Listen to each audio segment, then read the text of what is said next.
Hi, and welcome to Random Roger's Big Picture. We're coming to you today from a beach that we love called Hideaways Beach, which is near what used to be the Princeville Resort and is now called the St. Regis. In the background there, way in the back, you'll see Valley High, which is some sort of rock formation. Also here you can see this actually is quite crowded for this beach. Some pretty good shade trees, kind of a difficult but short trail to get here. Anyway, so since we're coming and having a day at the beach, I bought a magazine, which I haven't done in a while, about Smart Money magazine. And it was, there were a couple of articles worth talking about. One of which was kind of 5 different strategies, I think it was, to build the portfolio, post-apocalypse portfolio type of thing. And the article right out of the chute, and this is something that I've touched on before and other people have also addressed, confused volatility and risk. This is an important concept. Risk is something, for brevity of words, economy of words, risk is something where there's a chance it could go to zero, as opposed to volatility, which is different. Volatility is about how much the whole portfolio goes up and then goes down and then goes back up again.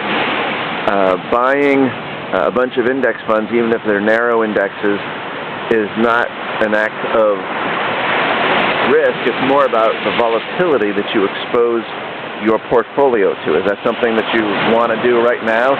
There are times where it makes sense to increase overall volatility, and periods where it makes sense to decrease it. That becomes up to you.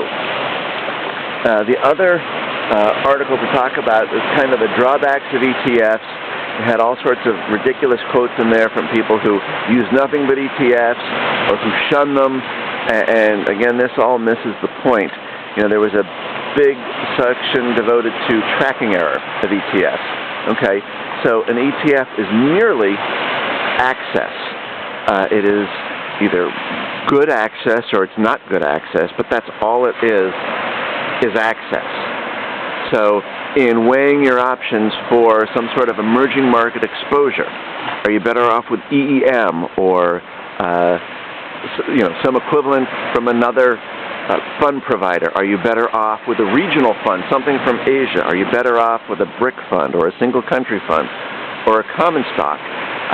None of this was really addressed in this ETF risk article, but that's really what it boils down to. Something might have a 10% tracking error, which nominally speaking sounds very high, but that could be a great way to capture whatever it is that you're trying to capture. For you, that could be the best way to do it. And that is far more important, in my opinion, than anything else. I think more often than not, you do best with a combination of funds and stocks, but that boils down to the end user, that being you. Another important thing that was completely missed, talked about some poor guy's bad luck with one of the oil ETFs. It initially referred to it as an oil sector ETF, which of course they were talking about something like USO or OIL. They never specified in the article. But through talking about this, there was never one mention, either in terms of by concept or by name, contango or backwardation. So I don't know if we are to take from that the author of the article didn't understand this or not. But this is something you, as a potential user, needs to understand all of the dynamics that make a particular fund that you might buy tick. The article was really pretty thin in terms of the ground that it covered, but you can't afford to do that. No one can. I think that's about it. Hopefully you can appreciate what a beautiful beach this is. We've been coming here forever. I think we first came to Kauai in 1997, but I may have that wrong. But either way, this is one of our favorite spots for how beautiful this beach is. That's it. Have a great day.